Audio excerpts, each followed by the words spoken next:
नमस्कार दोस्तों, मेरा नाम है सुरेंद्र और आप देख रहे हैं ट्रेड एलिसिट। दोस्तों, आज भी हम लोग बात करेंगे इस ऑप्शन चेन के बारे में। जैसे कि जो लोग पुराने हैं, पहले से देख रहे हैं वीडियो, वो जानते होंगे कि मैं इस सीट के बारे में वीडियोस बनाता हूं, इसकी बैक टेस्टिंग करता हूं। तो आज भी हम लोग करेंगे। तो सबसे पहले तो जो लोग भी नए हैं उनसे रिक्वेस्ट यही है कि वीडियो पूरा ज़रूर देखिएगा। पूरा वीडियो देखेंगे तो आपको आइडिया लगेगा कि ये सीट क्या है, कैसे काम करती है और आपके कैसे काम आ सकती है। तो जल्दी से इसका एक इंट्रोडक्शन दे देता हूँ। ये जो सीट है बेसिकली ऑप्शन चेन पर बेस्ड है, पूरी तरीके से ऑप्शन चेन पर बेस्ड है। इसमें कोई RSI, EMI वगैरह मतलब कोई और इंडिकेटर यूज़ नहीं हुआ है। केवल ऑप्शन चेन के डेटा के बेसिस पर इसमें सिग्नल और इंटरप्रिटेशंस आते हैं कि मार्केट बुलिश हो सकता है या बेयरिश। अभी आगे बताऊंगा कि सीट कैसे काम करती है, वीडियो पूरा देखिएगा। तो इस सीट में देखिए क्या क्या चीज़ें हैं। सबसे पहले तो डैशबोर्ड है, जिसमें क्या है कि सिग्नल्स आते हैं निफ्टी, बैंक निफ्टी के। स्टॉक्स हैं, 4 स्टॉक्स, कोई भी 4 स्टॉक सेलेक्ट करके आप उनको लाइव मार्केट में ट्रैक कर सकते हो और उन 4 को कभी भी चेंज भी कर सकते हो। ऐसा नहीं है कि लाइव मार्केट में आप एक बार लगा लिए तो वही लगे रहेंगे। जब भी चाहो इन स्टॉक्स को चेंज कर सकते हो।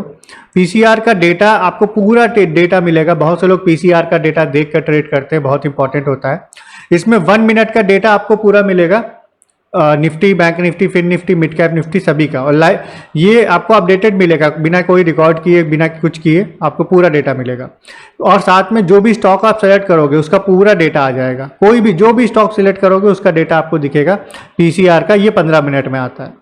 दूसरा क्या है, निफ्टी, बैंक निफ्टी सभी की option chain, complete option chain आती है इस तरीके से। Proper option chain with analysis, graphs, ये सारे इसमें आते हैं। और ऑटोमेटिक सपोर्ट रेजिस्टेंस आता है, जो कि बहुत इंपॉर्टेंट और बहुत एक्यूरेट है अगर आपने ठीक से देख लिया तो वो सभी में आपको देखने को मिलेगा। Nifty, bank Nifty, fin Nifty, mid cap Nifty और जितने भी स्टॉक्स हैं, सभी स्टॉक्स का, FNO के जितने भी स्टॉक्स हैं सभी में आपको देखने को भी मिल जाएगा। तो ये इस सीट के फीचर्स हैं। अब इसमें क्या होता है, देखिए कैसे सिग्नल आते हैं। इसमें क्या है कि 4 कॉलम होते हैं सभी में, जैसे निफ्टी में 4 कॉलम है। तो 4 कॉलम में पहला तो OI है। OI तो PCR का ट्रेंड है, मतलब PCR है, वैल्यू PCR का। 1 से ऊपर है तो बुलिश है, 1 से नीचे है तो बेयरिश है, और कहीं बीच में है 0.85 और 1 के तो साइडवेज दिखाता है। ज़्यादा इंपॉर्टेंट नहीं है ये। इंपॉर्टेंट है PCR ट्रेंड, कॉल और पुट। PCR ट्रेंड क्या है, जो अभी आपने PCR का डेटा देखा था उसी डेटा का ट्रेंड हमें बताता है। मतलब PCR का वैल्यू क्या है उससे मतलब नहीं है, PCR बढ़ रहा है कि घट रहा है लगातार, ये उसको ट्रैक करता है। और उसी को वो ट्रैक करके अगर बढ़ रहा होगा तो बुलिश और घट रहा होगा तो बेयरिश। सिंपल सा लॉजिक है, ठीक है। उसके बाद लॉजिकल में कॉल और पुट। अब ये लॉजिकल क्यों है, बहुत लॉजिक से ही आया है। देखिए स्टॉक मार्केट में 4 सिनेरियो होते हैं, long buildup, short buildup, short covering, long unwinding. यही 4 सिनेरियो मतलब पूरे स्टॉक मार्केट में चलते हैं, यही होता है। अब हर एक सिनेरियो का अलग अलग मतलब होता है, कॉल साइड में अलग, पुट साइड में अलग। और ये जो 4 सिनेरियो होते हैं ये अलग अलग सिचुएशन पर बनते हैं। अब ये कैसे क्या बनते हैं, ये देखिए मैं यहाँ पर एक फोटोग्राफ लगा दे रहा हूँ कॉल की, पुट की। इसमें मैंने लिख रखा है कि कौन सा सिनेरियो कब बनता है, उसका क्या मतलब होता है। फिलहाल के लिए अभी आपको बताता हूँ। जैसे कॉल साइड में देखिए, यहाँ पर अभी आप देखिए 65 रुपये प्राइस बढ़ गया है, आप देख रहे हैं 65 रुपये प्राइस बढ़ गया है। और OI भी 30,000 बढ़ गया है, आज का है ये OI चेंज, ठीक है। तो जब भी OI भी बढ़ता है और प्राइस भी बढ़ता है एक साथ, तो हमें पता चलता है कि उस स्ट्राइक प्राइस पर लॉन्ग बिल्डअप हो रहा है, यानी ज़्यादातर लॉन्ग की पोजीशन बन रही है। अब आप खुद सोचिए कि अगर ज़्यादातर लॉन्ग पोजीशन बन रही है तो इसका मतलब है कि लोग जिन्होंने लॉन्ग किया है वो चाह रहे हैं या तो मार्केट ऊपर जाए, या उनका अनुमान है कि मार्केट उस तरफ जा सकता है, ऊपर जा सकता है या जाने वाला है। तो ये चीज़ दिखाता है लॉजिक से। मैंने लॉजिकल बोला तो लॉजिक से आ रहा है। अब इसके ऊपर देखिए शॉर्ट कवरिंग आ रहा है। क्यों आ रहा है, देखिए प्राइस बढ़ रहा है, 80 रुपये प्राइस बढ़ गया, लेकिन प्राइस देखिए वो प्राइस 80 रुपये बढ़ गया है, लेकिन OI चेंज देखिए -31,000 है। यानी 31,000 लोग अपनी पोजीशन को छोड़ रहे हैं कॉल साइड में। यानी जब देखिए जब भी प्राइस बढ़ता है तो और साथ में OI गिरता है तो यहाँ पर एक शॉर्ट कवरिंग की पोजीशन बनती है। यानी जिन्होंने शॉर्ट किया था, क्योंकि प्राइस बढ़ रहा है, जब भी शॉर्ट की पोजीशन काटी जाएगी तो प्राइस बढ़ेगा, क्योंकि जब भी शॉर्ट पोजीशन बनती है तो प्राइस गिरता है। तो शॉर्ट की पोजीशन काटी जा रही है, प्राइस बढ़ रहा है, और शॉर्ट की पोजीशन काटी जा रही है, हमें पता कैसे चल रहा है, क्योंकि OI गिर रहा है। आप देखिए तो बहुत लॉजिकल है और लॉजिक से हमें समझ में आया कि शॉर्ट कवरिंग है। अब आप दिमाग एक चीज़ और लगाइए कि जिन लोगों ने शॉर्ट किया होगा कॉल को, उनका माइंडसेट क्या होगा? उनका माइंडसेट यही होगा कि मार्केट ऊपर, मार्केट नीचे जा सकता है। कॉल को शॉर्ट किया है, मैं ध्यान से सुनिएगा। अब अगर वो अपनी पोजीशन को काट रहे हैं जिन्होंने कॉल को शॉर्ट किया था, इसका मतलब है कि उनको लग रहा है मार्केट या तो यहाँ से ऊपर जा सकता है या जाने वाला है, तभी वो अपनी पोजीशन काट रहे हैं, वरना उनको लॉस हो जाएगा। तो बहुत सिंपल सा लॉजिक यहाँ पर लगाया हुआ है और वो लॉजिक आप यहाँ पर देख सकते हो। शॉर्ट कवरिंग लिख कर आ रहा है यहाँ पर, और जो सिनेरियो जिस भी तरह की मार्केट कंडीशन को रिप्रेजेंट करता है वो लिख कर आता है। जैसे शॉर्ट कवरिंग ग्रीन है यानी बुलिश है कॉल साइड में, लॉन्ग बिल्डअप कॉल साइड में ग्रीन है यानी बुलिश है, ठीक है। पुट साइड में आप देखिए, पुट साइड में शॉर्ट बिल्डअप, जैसे यहाँ पर आप देखिए शॉर्ट बिल्डअप है, तो शॉर्ट बिल्डअप पुट साइड में ग्रीन होगा, लेकिन वही शॉर्ट बिल्डअप कॉल साइड में रेड होगा। तो ये 4 सिनेरियो मैंने फोटोग्राफ लगा दी, आप देख लीजिएगा या मेरे और भी वीडियो देखिएगा। तो ये थोड़ा समझने की चीज़ है, थोड़ा समय लगता है, धीरे धीरे आप प्रैक्टिस करेंगे तो समझ जाएंगे, लेकिन ये समझ में आएगा आपको तो मार्केट काफ़ी हद तक आपको समझ में आने लगेगी कि मार्केट में क्या हो रहा है। ऑप्शन चेन का सार यही होता है। तो ये लॉजिक हम यहाँ से देखते हैं। अब ये तो एक स्ट्राइक प्राइस का हो गया, हम देखते हैं कि ओवरऑल स्ट्राइक प्राइस में क्या हो रहा है, खासतौर से ओटीएम में क्या हो रहा है, क्योंकि सबसे पहले चेंज ओटीएम में होता है। ये व्हाइट वाला ओटीएम है, तो हमने देखा कि व्हाइट वाले में लॉन्ग बिल्डअप सबसे ज़्यादा आ रहा है। तो देखिए डैशबोर्ड में लॉन्ग बिल्डअप है, ठीक है।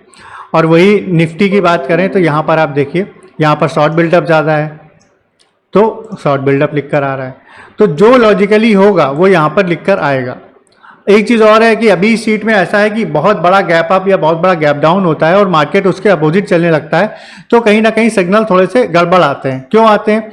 क्योंकि देखिए जब भी बहुत बड़ा गैप अप या गैप डाउन होगा तो एक तरफ का एलटीपी बहुत बढ़ जाएगा, एक तरफ का गिर जाएगा। तो उसकी वजह से क्या होते हैं, ये जो लॉजिकल वाले सिनेरियो है ये थोड़ा ठीक से नहीं आते हैं। हालांकि मैं फ्यूचर अपडेट में इस चीज़ को भी ठीक करने की पूरी कोशिश करूंगा कि जो एलटीपी है वो जो एलटीपी आता है, एलटीपी चेंज, वो लास्ट डे से ना आकर के करंट डे से आए, मतलब सेम डे जो एलटीपी शुरू हुआ है वहीं से आए। तो कोई बात नहीं, वो तो मैं कर दूंगा। हालांकि आप लोगों ने काफ़ी वीडियो देखे होंगे मेरे, जो पुराने लोग हैं तो जानते हैं कि इस सीट में एक रिकॉर्डिंग फीचर भी है। उससे क्या होता है कि जो सिग्नल आते हैं यहाँ पर, मतलब ये जो आप देख रहे हैं पीसीआर ट्रेंड कॉल और पुट, वो लाइव मार्केट में आप रिकॉर्ड भी कर सकते हो। एक बटन यहाँ पर दबा दोगे तो हर 5 मिनट में जो भी सिग्नल होंगे डैशबोर्ड में, जो भी सिग्नल होंगे वो यहाँ पर कॉपी होके अपने आप पेस्ट हो जाते हैं। तो यहाँ पर हमें क्या देखना होता है, हमें कॉल या पुट लेने के लिए हमें देखना होता है कि निफ्टी मतलब पीसीआर ट्रेंड कॉल और पुट या तो पूरे पूरे ग्रीन रहें या तो पूरे पूरे रेड रहें, और ये सिनेरियो अगर एटलीस्ट 10 मिनट तक रहता है बिना चेंज हुए, 8 से 10 मिनट 7 मिनट बिना चेंज हुए, तो बहुत संभावना है कि मार्केट उस तरफ जाएगा। तो इसको चेक करने के लिए या तो हम यहाँ से भी देख सकते हैं कि पूरा ये ग्रीन आ रहा है कि नहीं, रेड आ रहा है कि नहीं, या फिर रिकॉर्डिंग सीट में भी देख सकते हैं कि रिकॉर्डिंग सीट में हम अगर रिकॉर्ड करते हैं तो लगातार 2 सिग्नल हमें पूरे पूरे ग्रीन या पूरे पूरे रेड मिल जाएं, और हम उसके लिए ऐसा हम 10 बजे या उससे पहले का देखते हैं तो हम एंट्री 10 बजे या उसके बाद ले सकते हैं। 10 बजे या उससे पहले हम एंट्री नहीं लेंगे, हम एंट्री 10 बजे या उसके बाद ही लेंगे। जब प्रैक्टिस कर लोगे आप समझ में आ जाएगा, फिर आप 9:30 के बाद भी ले सकते हो, लेकिन शुरुआत में 15-20 दिन प्रैक्टिस करने के बाद आप एटलीस्ट 10 बजे या उसके बाद ही ट्रेड लोगे, और उससे पहले के पूरे पूरे सिग्नल 2 सिग्नल एटलीस्ट पूरे पूरे ग्रीन या पूरे पूरे रेड हमें मिलने चाहिए। तो आज का डेटा है, ये निफ्टी का रिकॉर्ड हुआ 9:35 से है। देखिए सुबह से बुलिश है, मार्केट इतना बड़ा गैप अप था, ये बुलिश ही है। कॉल पुट आप देख रहे हैं बुलिश है, मैंने कहा था कि एक बार गैप अप बड़ा हो जाता है तो वो उसी तरफ दिखाता है। लेकिन पीसीआर ट्रेंड ने देखिए हमें बचाया। अगर पीसीआर ट्रेंड नहीं होता तो देखिए 9:50 पर भी सिग्नल है, 9:55 पर सिग्नल है, 10 बजे हमारी कॉल की एंट्री हो जाती है। आप यहाँ पर देखो निफ्टी 10 बजे कॉल की एंट्री होती तो क्या होता हमारा, आप देखो लॉस होता कि नहीं होता। लेकिन पीसीआर ट्रेंड ने हमें बचा लिया, और पीसीआर ट्रेंड रेड हो गया तो हमारी एंट्री नहीं बनी, क्योंकि हमें तीनों सिग्नल चाहिए, ठीक है। 9:55 तक का भी सिग्नल अगर ग्रीन होता तो हमारी 10 बजे एंट्री हो जाती, लेकिन 9:55 का सिग्नल बदल गया इसलिए हमारी एंट्री नहीं हुई। अब देखिए यहाँ 10:15 पर एक सिग्नल ग्रीन आया लेकिन रिपीट नहीं हुआ, 2 सिग्नल चाहिए हमें।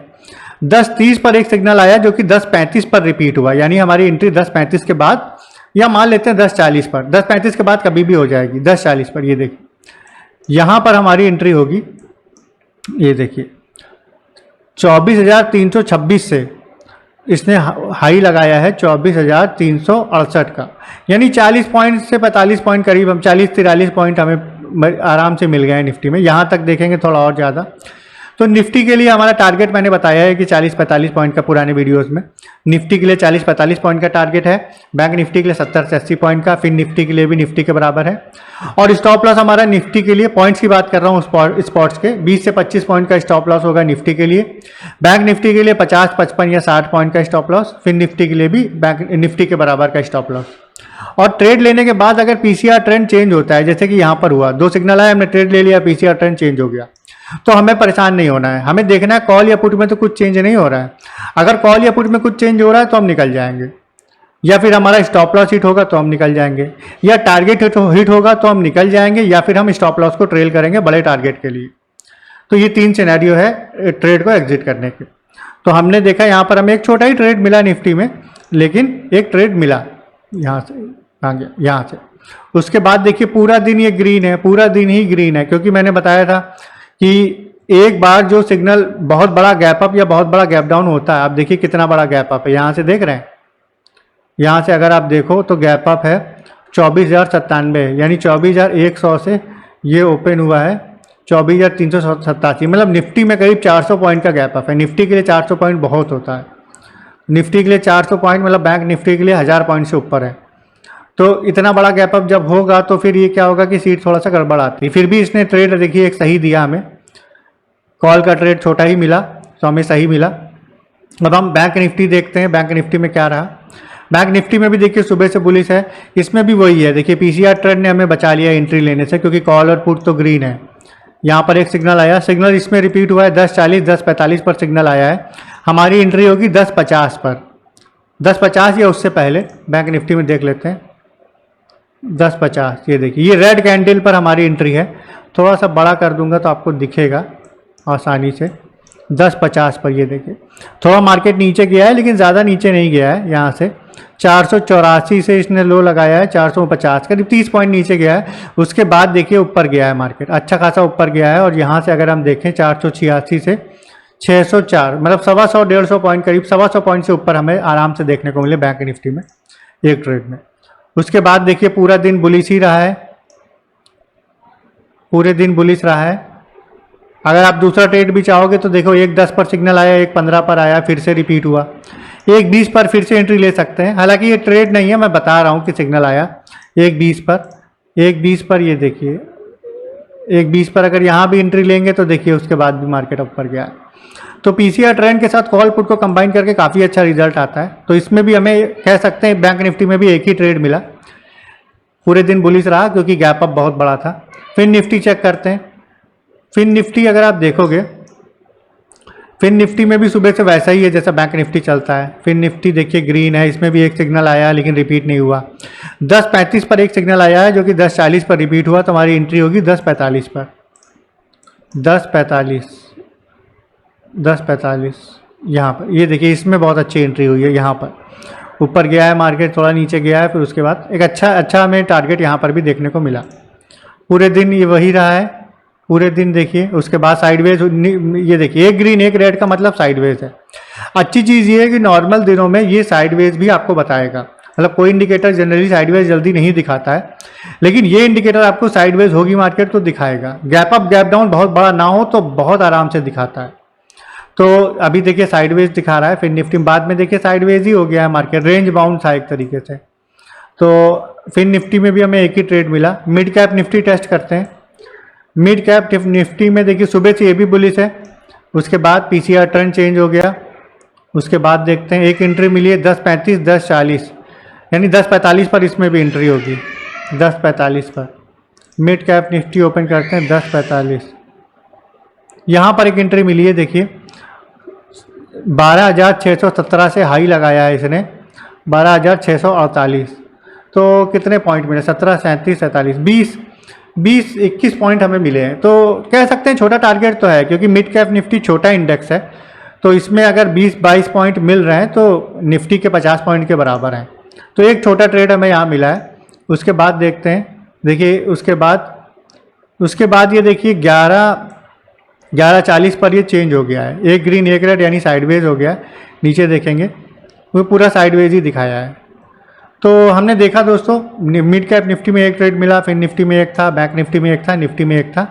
ठीक ठाक परफॉर्मेंस था, बहुत अच्छा, बहुत खास परफॉर्मेंस नहीं था, लेकिन मार्केट भी वैसी ही थी, जैसी मार्केट है वैसा दिखाया। अब फिर मिड कैप निफ्टी में ये जो देख रहे हैं आप, ये इतना बड़ा ये जो नीचे कैंडल गिरी है, आप सोच रहे होंगे ये क्यों नहीं पकड़ पाया। ये इसलिए ऐसा नहीं हुआ क्योंकि गैप अप हुआ था। मैं बता रहा हूँ जब बड़ा गैप अप होगा तो एक तरफ का एलटीपी बढ़ जाता है, अदरवाइज नॉर्मल ओपनिंग होती तो ये वाला आप देख रहे हो फॉल आया, ये भी ये सीट पकड़ लेती। तो बहुत तेज अगर कोई इंस्टेंट फॉल आएगा या आप आएगा तो उसको कोई भी इंडिकेटर नहीं पकड़ पाता, अदरवाइज कोई भी नॉर्मल फॉल है या नॉर्मल अप है तो उसको बहुत अच्छा ये कैच करती है सीट ये। तो इस सीट के बारे में पूरी डिटेल मैंने आपको बताई है। अगर ये सीट मतलब आपके पास है तो ऑप्शन चेन के लिए आपको कहीं जाने की ज़रूरत नहीं है, किसी वेबसाइट में जाने की ज़रूरत नहीं है। स्टॉक्स देखने हो, निफ्टी बैंक निफ्टी देखना हो, सब आपको इसी में मिल जाएगा।